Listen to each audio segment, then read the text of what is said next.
Hey y'all. So we're gonna go ahead and dive right into Daniel chapter 11, starting with the chapter context. Daniel is receiving a prophecy in an encounter which begins in chapter 10. The substance of that prophecy is mostly given in chapter 11. This predicts the major events relating to Judea leading up to the conquest of the Roman Empire. It also begins to speak of the end time events. This leads to chapter 12 and the final prophetic remarks given to Daniel. Chapter 11 connects to other prophetic segments of scripture, such as Ezekiel 38 and Joel 2. Occurrences recorded here are also used by Jesus to depict end time events. Matthew 24:15. So let's go ahead and jump into part one. This is going to be probably two parts. Not even going to sit here and try to play myself. So, in the prior chapter, Daniel began receiving a prophetic message from an angelic figure, most likely Gabriel, Daniel's 10:18 through 11:1. The events foreshadowed involve the political and spiritual events happening in the general area of Judea, approximately the modern nation of Israel. What Daniel records in this passage begins as a prediction of events several centuries in his future. Written in 536 BC, Daniel chapter 10, verse 1. Most of the events described here would occur between the 4th and 2nd centuries BC. The chapter ending transition into prophecy about the end times, which are yet to come even today. The first part of this prophetic prophecy reinforces earlier predictions about Alexander the Great, Daniel 8:5-8. As before, he depicted as a powerful conqueror whose kingdom is split into four parts, Daniel 11:2-4. Next, Daniel describes two kingdoms who become rivals. One is ruled by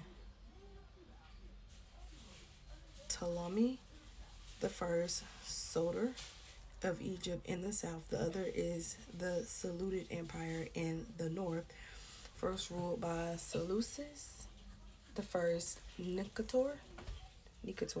Seleucus was a subordinate of Ptolemy, whose empire soon became even larger than that of his former superior. These nations were immediate rivals. At one point, Ptolemy II arranged his daughter's marriage to Antiochus II, who then ruled the Seleucid Empire. That ended in her death and even more hatred between the two cultures. Daniel's 11:5-6. Daniel goes on to describe what would happen next, and we know the details from history. In vengeance, a new king of Egypt, Ptolemy III, successfully raided and plundered the Seleucids, taking back any artifacts and enormous wealth. The feeble Seleucid response managed to recapture much of Judea only because the Egyptian army was content to return home with their loot. The counterattack was unable to move into Egypt. Daniel 11:7-9. A succeeding king of the north, Antiochus III, would later become known as Antiochus the Great for his military victories. His armies flowed over territory they conquered but stopped to regroup in the south of the modern-day Gaza Strip. The Egyptian king had anticipated an invasion and caught the Seleucids somewhat off guard.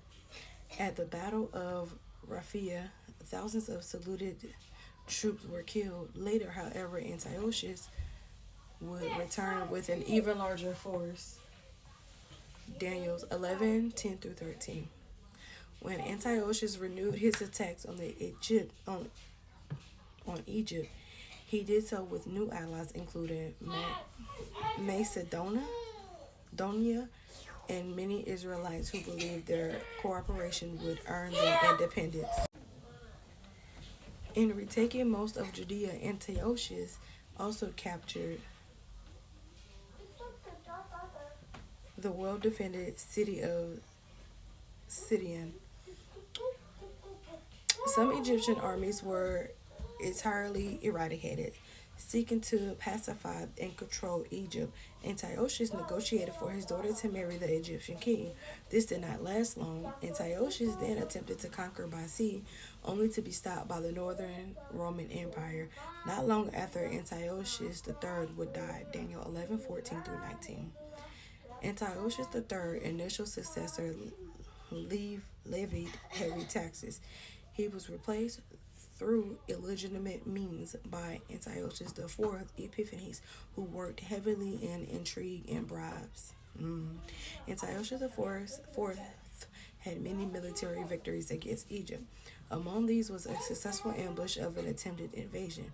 In a battle near the city of Pelusium, as a result, Seleucid forces ran rampant in Egypt. The nation was pillaged. Back in Seleucid territory, he may have been involved in the assassination of the Jewish high priest. Thanks to intrigue in Egypt, they were unable to mount coherent defense against Antiochus IV's new attacks. When Antiochus IV returned, he passed through Jerusalem and raided the temple treasury, placing seeds of deep resentment. Daniel 11:20 through 28. My goodness gracious. What do you want? I want when Antiochus IV Epiphanes once again attempted to invade Egypt, he was confronted by ambassadors from the Roman Empire. Rome had long been a trading partner with Egypt, who supplied them with crucial supplies. Prior to then, Rome was preoccupied with other wars and lacked the resources to interfere with the Seleucids. Antiochus was given a humiliating ultimatum and returned to his own territory in a furious rage.